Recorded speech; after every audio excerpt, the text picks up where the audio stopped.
இந்த காளையார் கோயிலுக்கு ஒரு ரதம் செய்யணும்னு நினைச்சாங்க. காளையார் கோயிலுக்கு ஒரு ரதம் செய்யணும். யாரை வச்சு செய்யலாம் ஆய்வு செய்தார். அப்ப அங்க இருக்கிறவர்கள் எல்லாம் சொன்னாங்க, நல்ல மர வேலைப்பாடுகள் செய்ய தெரிஞ்சவர் நம்ம குப்பமுத்து ஆசாரி, அவரை கூப்பிட்டு செய்ய சொல்லலாம். அவரை கூப்பிட்டு அரசன் சொன்னார், நீதான் தேர் செய்யணும். குப்பமுத்து ஆசாரி சொன்னார், என்னால் அது முடியாது. இல்ல, நீங்க தான் செய்தாக வேண்டும். நான் போயிட்டு நாளைக்கு சொல்றேன். அவங்க சம்பிரதாயத்துல என்னன்னா நூல் பிடிச்சு பார்ப்பாங்க. இந்த நூல் பிடிச்சு பாக்குறதுனா இந்த மாதிரி ஒரு புத்தகத்தை எடுத்து அவங்களுக்குன்னு இருக்கிற சாஸ்திரத்துல ஒரு நூல் வச்சு பார்ப்பாங்க. அந்த பக்கத்துல என்ன வருதோ அதை வச்சுதான் அவங்க செய்வாங்க. நூல் பிடித்து பார்த்து விட்டு சொல்றாரு, மறுக்கிறார், இல்ல முடியாது. பெரிய மருதும் சின்ன மருதும் சொல்றாங்க, அதெல்லாம் முடியாது, நீங்க தேர் செஞ்சே ஆகணும். அப்ப உடனே குப்பமுத்து ஆசாரி கேட்கிறார், சரி நான் தேர் செய்வதற்கு தயாரா இருக்கேன், ஆனால் நான் கேட்கிற சன்மானத்தை நீங்கள் தருவீர்களா? எனக்கு என்ன சம்பளம் நான் கேட்கிறேனோ அதை தருவீங்களா? உடனே பெரிய மருது சொன்னார், என்ன கேட்டாலும் தருகிறேன். அந்த வார்த்தையில ஒரு அர்த்தம் இருக்கு பாருங்க. எப்பயுமே வார்த்தைகளுக்கு ரொம்ப பலம் அதிகம். என்ன கேட்டாலும் தருகிறேன். உடனே இவர் கேட்டார், என்ன கேட்டாலும் கொடுப்பீர்களா? திரும்ப இவர் அழுத்தமா கேட்டார் குப்பமுத்தாசாரி, என்ன கேட்டாலும் தருகிறேன்.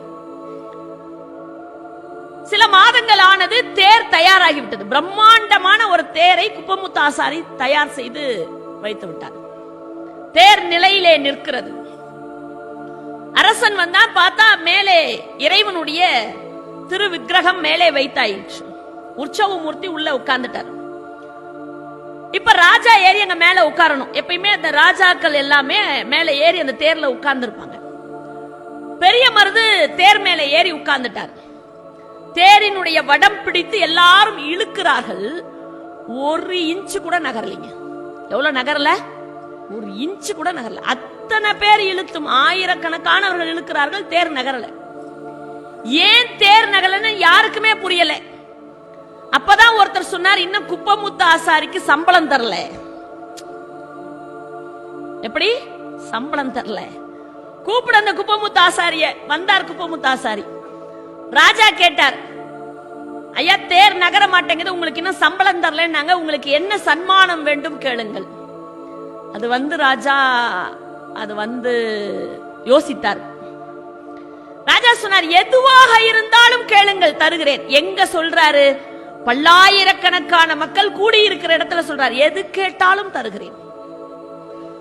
உடனே குப்பமுத்து ஆசாரி சொன்னார், இன்றைக்கு ஒரு நாள் இந்த தேசத்தின் ராஜாவா நான் இருக்கணும்னார். கேட்டாரா? சின்ன மருது வாளை உருவினான். என்ன நினைச்சுக்கிட்டு இருக்க? யாருக்கிட்ட கேட்கிற? இங்க ராஜா கிட்ட. என் அண்ணன் பெரிய மருது விடமா கேட்கிறாய்னு வாளை உருவினான். மேல இருக்க பெரிய மருது கீழே இறங்கினார். தந்தேன் என்னுடைய கிரீடத்தன் எடுத்து அவர் தலைமையில வச்சுட்டார்.